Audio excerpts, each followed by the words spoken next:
دیوان وزیران قرقیزستان و خبرگزاری ملی اطلاعاتی تاجیکستان خواه روز 8 اکتبر سال 2023 با نشر متنای امسان خبر دادند که تاجیکستان و قرقیزستان باز 43 کیلومتر و 320 متر مرز عمومی بین دو کشور را مشخص کردند. در اطلاع رسمی چنین گفته می شود بر اساس توافق به دست آمده از 3 تا 8 اکتبر سال 2023 در شهر بادکند جمهوری قرقیزستان ملاقات نوبتی گروه‌های توپوگرافی و گروه‌های کاری اوید به مسائل حقوقی هیئت‌های حکومت جمهوری قرقیزستان و جمهوری تاجیکستان اوید به علامتگذاری مرز دولتی دایر شد. گروه‌های توپوگرافی 43 از 32 کیلومتر مرز دولتی قرقیزستان و تاجیکستان را مشخص کردند. طرف‌ها کار برای تعیین قطعه‌های باقی مانده مرز در ملاقات آینده که در قلمرو جمهوری تاجیکستان دایر می‌شود ادامه خواهند داد. پیرامون نتیجه‌های ملاقات پروتکل دخلدار به امضا رسید. ملاقات در فضای دوستانه و حسن تفاهم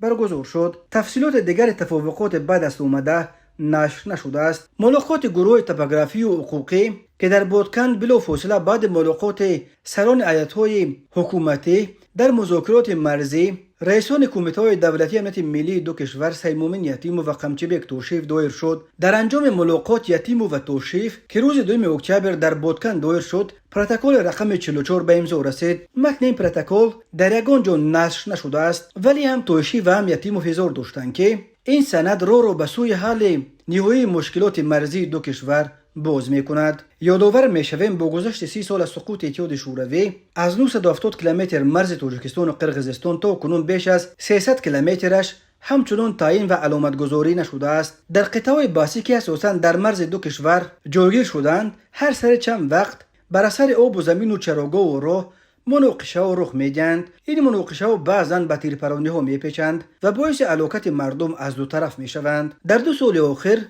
در نتیجه زدوخوردهای مسلحانه در مرز دو کشور دست کم 240 نفر کشته شده، حدود 750 نفر حسرد و جانب زخمی شدند.